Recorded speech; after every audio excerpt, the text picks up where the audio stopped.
Santé, beauté, esprit, bonjour à tous. Aujourd'hui, je vais vous parler de maladies vénériennes. La fois dernière, je vous ai parlé des infections génitales et aujourd'hui, je vous parle de maladies vénériennes. Vous voyez, en fait, c'est tout simplement un changement de vocabulaire parce que même les infections génitales peuvent être transmises aussi par le rapport sexuel. Mais on parle de maladie vénérienne, c'est tout ce qui est connu, en fait, qui porte le nom honteux.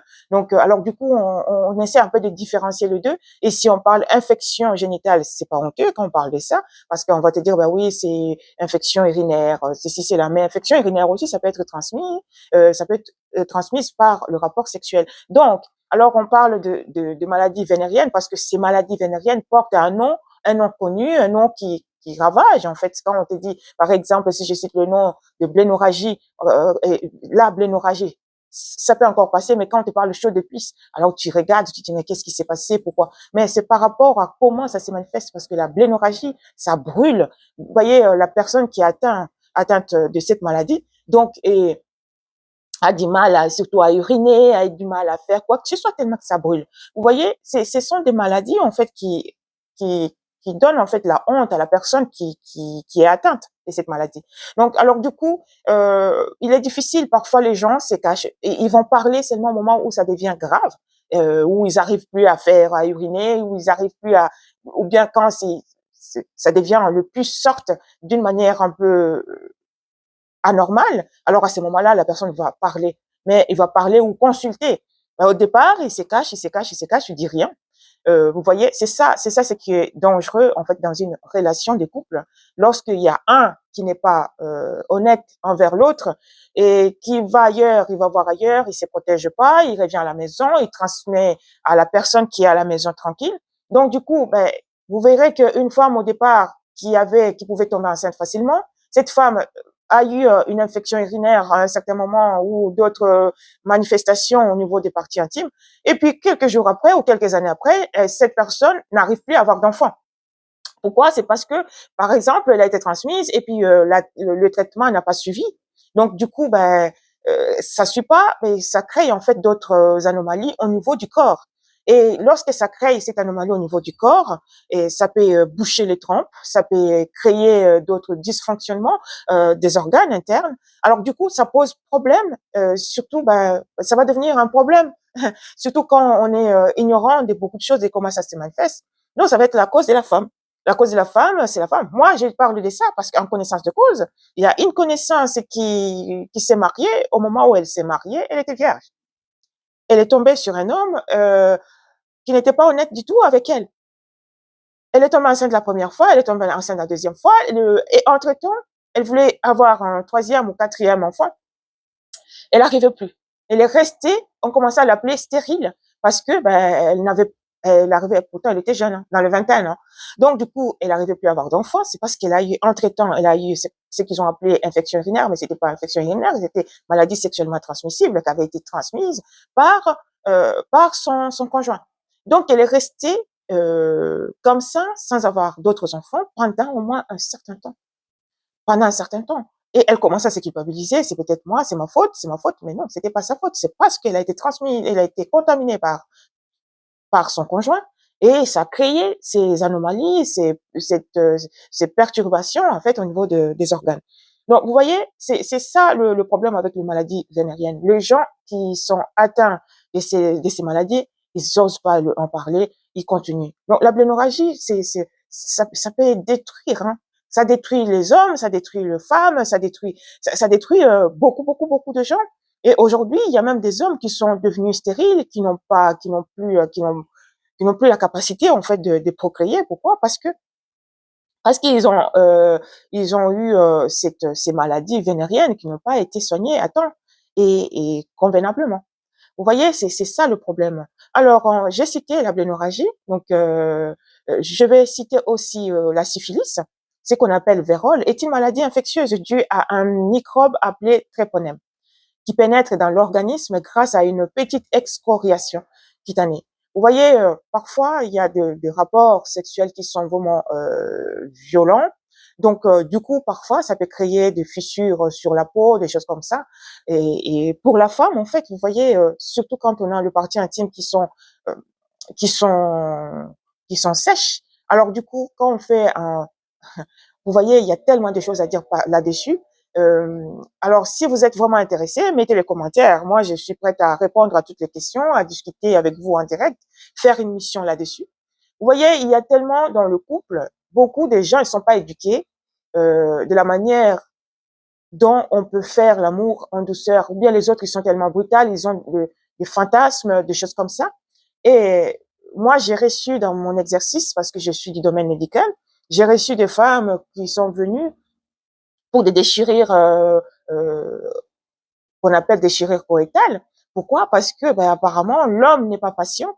Lorsque la femme n'est pas excitée au moment des rapports et que l'homme force, donc ça crée tellement de, de, de, de, de désagréments qu'on ne peut même pas imaginer. Quand on n'est pas une femme, on peut pas savoir ce qu'une femme traverse à des périodes différentes.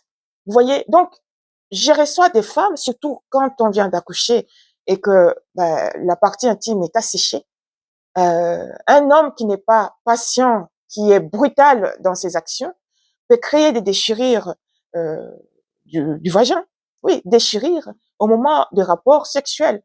Vous voyez, ces genres de déchirures, si ça coïncide avec des infections génitales, ça crée non seulement des blessures à l'intérieur, et aussi, on a reçu des femmes qu'on a mis même des points de suture à l'intérieur, tellement que c'était déchiré. Vous vous rendez compte un peu de la violence? Parce que dans un rapport d'amour, il y a la patience, il y a ce qu'on appelle la technicité. Parce qu'une femme qui est excitée sécrète naturellement des lubrifiants pour pouvoir glisser, euh, avoir le rapport qui glisse en fait, pas le rapport qui coince. Vous voyez, je pense que ceux qui m'écoutent savent de quoi je suis en train de parler. Une femme qui est excitée crée naturellement des lubrifiants. Et ça pose pas problème de déchirure, des choses comme ça. Mais quand on reçoit des femmes avec des déchirures de parties intimes, et ça montre que cette femme, elle n'était pas prête, elle n'était pas consentante non plus, et ça a été forcé. Et quand c'est comme ça, c'est l'éducation des hommes. Les hommes, une fois ils sont excités, ils pensent pas à leur conjointe. Vous voyez? Une fois ils sont excités, ils pensent pas à leur conjointe. Ils sont rapides, ils sont brutales dans leurs actions, et cette brutalité crée des déchirures, crée de- des anomalies dans le rapport. Vous voyez, ce sont des choses comme ça qu'il faut se rendre compte que ben, dans le rapport, et ici je parle de maladies sexuellement transmissibles qui sont des maladies vénériennes. Alors quand il y a des déchirures comme ça des parties intimes, ça favorise en fait la contamination. Alors du coup, si la femme a des blessures comme ça au niveau des parties intimes, donc ces blessures favorisent en fait la pénétration de, de, de microbes, et ces microbes vont se multiplier à l'intérieur la partie intime et créer cette maladie qui est euh, comment la syphilis ou d'autres maladies comme des chaux de puce et tout ça. C'est pour ça que j'ai dit la femme, elle reçoit, c'est une receveuse en fait, elle reçoit en elle tout, elle reçoit en elle tout. Même toutes les maladies que je suis en train de citer, vous verrez que l'homme mettra du temps pour manifester des symptômes. Il peut continuer à contaminer les autres, mais la femme va recevoir et c'est elle qui va manifester tout ça. Nous recevons des femmes qui souffrent, les femmes qui souffrent même, qui souffrent le martyre. Alors, des souffrances qui sont tellement atroces, qui montent au niveau même de l'estomac, où la femme va sentir des douleurs au niveau de l'estomac qui montent de l'intérieur d'elle jusqu'au niveau du cœur, parfois, tellement la douleur elle est atroce. Ces maladies, une fois vous sentez des symptômes, n'hésitez pas, il faut consulter. Consulter et aller voir le médecin parce que vous voyez, la syphilis, par exemple, a des périodes d'incubation entre le moment de la contamination et l'apparition de la première lésion. C'est une maladie silencieuse. Ça peut durer 25 jours en moyenne, vous voyez, pour avoir les manifestations de cette maladie. Ça, c'est la syphilis. Alors, lorsque ça dure, ça sort à cette période-là, qu'est-ce qu'on a comme manifestation en premier? Nous avons des adénopathies. Adénopathies, c'est quoi? C'est les ganglions. Les ganglions peuvent sortir au niveau, non seulement des parties intimes au niveau des l'aine, et aussi, on va avoir des ganglions au niveau du cou. Vous voyez un peu comment ça fait ça? Au niveau du cou, et ces ganglions vont être une des parties, en fait, si on fait la biopsie, c'est là où on va diagnostiquer le microbe de la syphilis. Vous voyez? Donc, c'est ça le problème. Et à la partie intime, on va trouver ce qu'on appelle le chancre. Et ces chancres, c'est quoi? Ça se manifeste une sorte ça fait comment on appelle ça? Au niveau de parties, au niveau de vulve, hein, surtout, et au niveau de pubis, et aussi le manifestation comment, de la syphilis. Et qu'est-ce que c'est fait? Ça attaque non seulement la vulve, ça attaque aussi le pubis, ça attaque la région anale, et ça va au niveau de l'amygdale, hein, des amygdales qui sont atteintes. Alors, du coup, il y a aussi la langue, les lèvres, etc., etc. Chez la femme, il n'est pas dépisté dans 95%. Vous voyez? C'est l'homme qui peut contaminer la femme, mais la femme, ça reste dans 95%. On diagnostique, on dépiste pas. Les femmes on n'arrive pas à dépister, en fait, cette maladie, mais elle peut continuer à contaminer.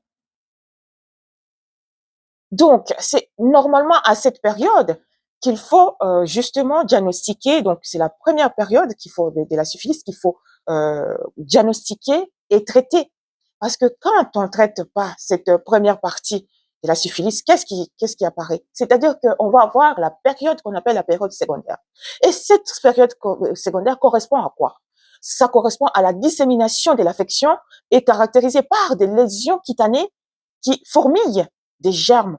Vous voyez, ces lésions cutanées, ça va faire quoi? Ça va faire en sorte que, vous voyez maintenant que, alors, quand on passe de syphilis première période, si cette première période n'est pas traitée, alors on va se retrouver, parce que ça se manifeste pas chez la femme, hein, la première période ne se manifeste pas chez la femme, c'est ça le problème. Elle peut être contaminée par l'homme, mais elle garde ces symptômes en elle sans manifestation. Et chez la femme, souvent, c'est diagnostiqué à partir des deuxièmes périodes. Et cette deuxième période, qu'est-ce qui se passe? Il se passe les éruptions. Les éruptions se manifestent des lésions des organes génitaux, de l'anus, des commissures des lèvres. Vous voyez, il y a des gens qui ont des commissures des lèvres là. Une fois, on a de boutons là qui sortent au niveau des lèvres. Et ce bouton-là, déjà, ça devient deuxième période de contamination de la syphilis. Et lorsque c'est comme ça, là, quelqu'un qui a la syphilis, qu'est-ce qu'on va trouver? Les ganglions se multiplient au niveau de la nuque, à ce niveau-là, et du coude. Une alopécie diffuse, chute des cheveux. Vous voyez, parfois, quand vous avez des cheveux qui tombent et que vous avez de manifestations au niveau du corps, des choses comme ça, alors, il faut consulter et penser si vous avez vous avez un conjoint ou un partenaire qui n'est pas un conjoint ou un partenaire qui n'est pas sérieux, qui n'est pas fidèle. Alors, si vous avez des manifestations de lésions qui se manifestent au niveau des lèvres ici, ne dites pas bouton de fièvre et vous mettez je ne sais pas quoi, qu'est-ce que vous allez mettre? Mais non, il faut penser à analyser, à se dire avec qui j'ai été, qu'est-ce que j'ai fait, est-ce que je me suis protégée ou je ne me suis pas protégée. Il faut revenir au moins 2 mois, 3 mois avant ces manifestations, parce que chez la femme, j'ai bien de dire que la syphilis ne se manifeste pas en première période chez la femme. La femme conserve ça, ça commence à se manifester en deuxième période.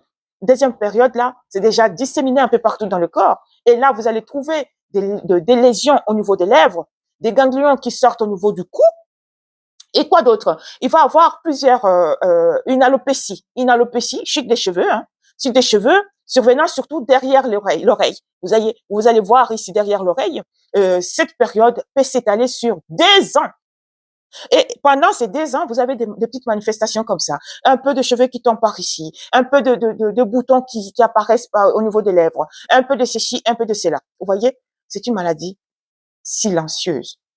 Elle se contamine, elle va en douceur. Entre-temps, la femme peut tomber enceinte, avoir un enfant porteur. Vous voyez, la syphilis, j'insiste là-dessus parce que c'est une maladie silencieuse. Et si vous avez un partenaire qui n'est pas fidèle ou vous soupçonnez quelque chose, ou vous-même, vous êtes un peu volage et que vous faites pas attention à ce que vous faites, vous vous protégez pas. Alors, si vous voyez ce genre de choses, évitez, essayez de consulter, essayez d'aller un peu plus loin, parler à vos médecins et d'être aussi honnête avec le médecin parce que le médecin ne va pas deviner ce que vous avez. Il faut toujours parler de ce que vous avez fait avant et de savoir comment ça se passe. Alors, quand cette période commence à se manifester, on passe à ce qu'on appelle la période tertiaire, groupe des accidents qui surviennent à partir de deuxième ou troisième année de la maladie. Vous voyez que la syphilis reste dans le corps pendant plusieurs années. Plusieurs années. Parfois, il y a ces manifestations, des petites choses qui sortent par ici, qui sortent par là. Et puis on se dit, mais non, il y a rien, il y a rien. Ben, et puis c'est bien beau, il y a rien. Mais à l'intérieur, ça continue à fonctionner, ça travaille, ça va de zone en zone, de partie en partie. Vous voyez, c'est ce genre de choses qu'il faut toujours réfléchir lorsqu'on fait. Alors, lorsqu'on passe à la période, parce que je vous ai expliqué que la syphilis chez la femme, la première période, on peut pas, sauf si la femme fait les analyses à cette période, on peut diagnostiquer cette maladie. Mais si elle fait pas les analyses, ça passe inaperçu.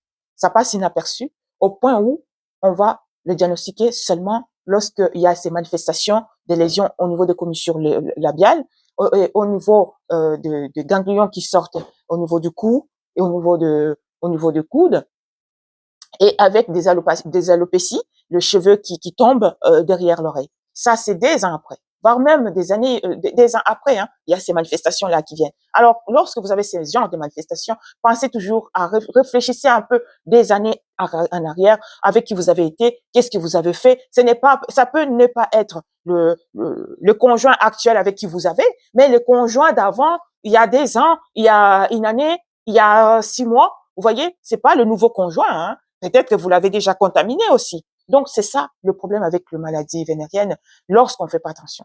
Alors, quand on arrive au quatrième période qu'on appelle la période tertiaire, ici, nous avons, qu'est-ce qui va se manifester? Il va se manifester que, à ce stade, tous les tissus, tous les organes peuvent être atteints, en particulier le cœur et l'aorte, les systèmes nerveux, laissant des redoutables séquelles. Ça peut laisser des séquelles.